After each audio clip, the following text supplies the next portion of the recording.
joining us for an update on the international markets, particularly the financials, is Kokkie Kooyman, the Global Fund Manager at Sanlam Investments. Nice to have you in our Cape Town studio, Kokkie.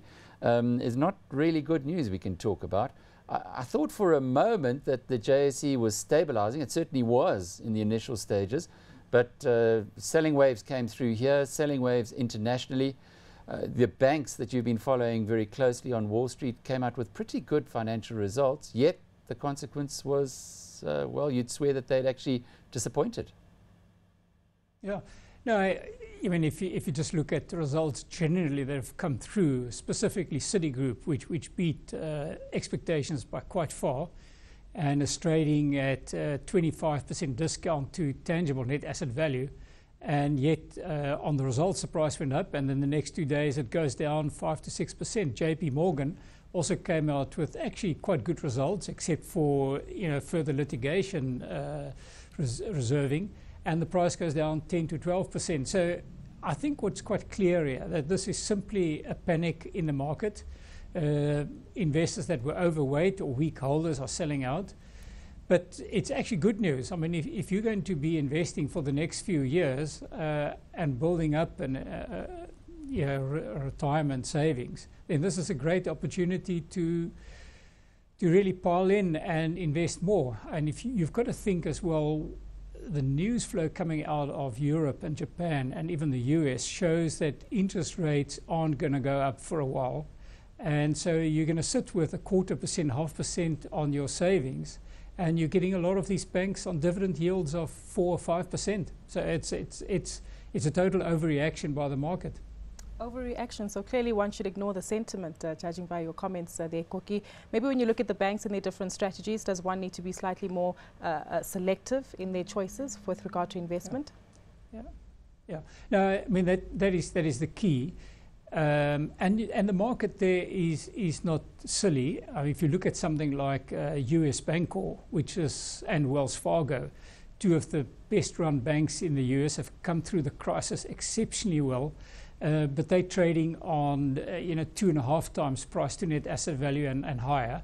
And something like Citigroup, which has had a very patchy track record, is trading at a 25% discount. So the market there is saying there are some banks that they are very happy with the management team and that will continue delivering value.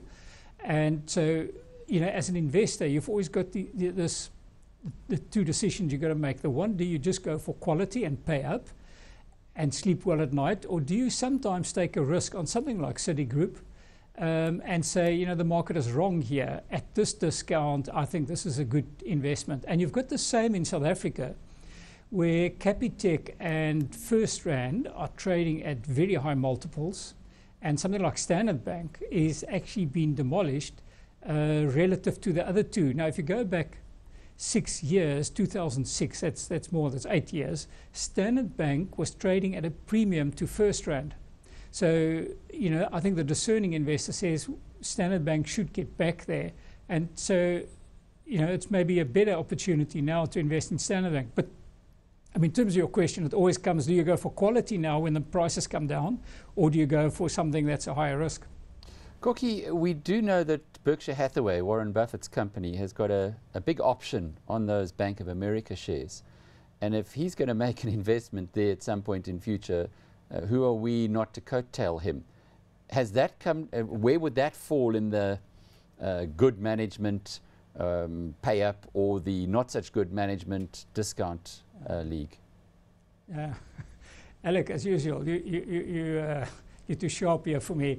No, that's a very good question. But what you must bear in mind that Warren Buffett bought into Bank of America, I think it was 2010 or 11, when the share price had fallen to $5, and he got it at $5, and he got it via warrants.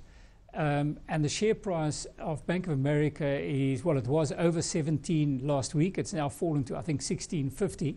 So, I mean, that was really shrewd. And that's a very good example where he said at $5, this is not a good quality company like Wells Fargo or US Bancorp, but at $5, it was just so cheap.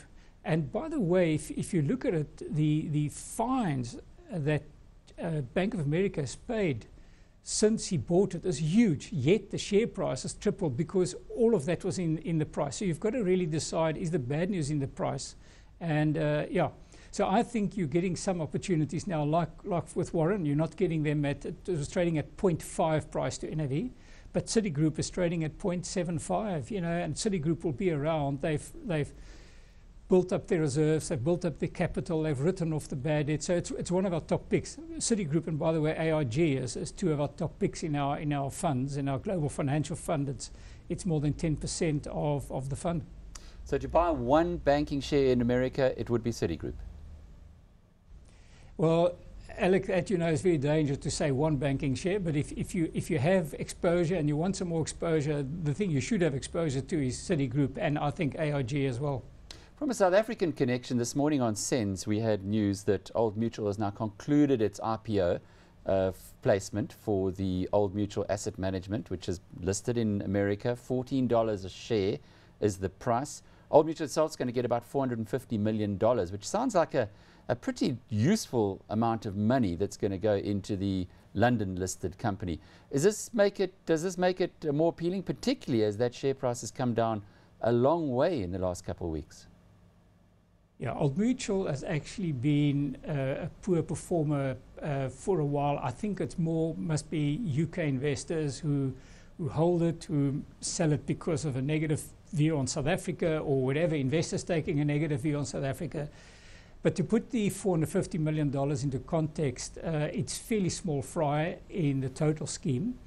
And, you know, Old Mutual have targeted acquisitions in Africa to the value of 5 billion rand, which is almost $450 million. So, you know, they've spent, I think, about 20% of that. So, yeah, this is more or less what they were planning to spend on Africa. So it helps, but it's not big. But I think what is interesting for Old Mutual is that, remember, they listed, I think, only 18% of Old Mutual asset managers US. So it gives an independent valuation, a market valuation to that, and that most probably is higher than what the market was putting on it inside Old Mutual. So, you know, it should add to the uplift of Old Mutual, and you get the staff there most probably more incentivized. So I think it was a good move, and Old Mutual is also now actually quite cheap in South Africa.